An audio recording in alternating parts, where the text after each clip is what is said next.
You dah vice president dah. You kerja sikit je lagi you will fly. And I'm a high flyer. Saya kerja 4 tahun setengah je daripada manager. Saya nak jadi vice president.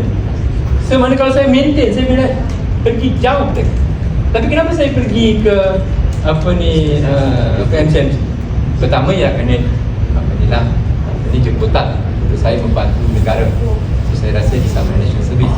Satu lagi, waktu itu MCMC baru saja 1998, 1999, baru 4 tahun. Saya nampak MCMC ni, kalau kita nak padamkan MCMC, kena pergi akta, masuk parlimen tau.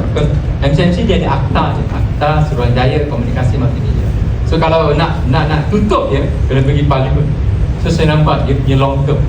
So saya beritahu diri saya, kalau saya nak jadi orang yang hebat dan bukan saja boleh tapi saya boleh do something to the communication industry in Malaysia, because MCMC is a regulator. So that is the best part untuk pergi when they are small, when they are growing.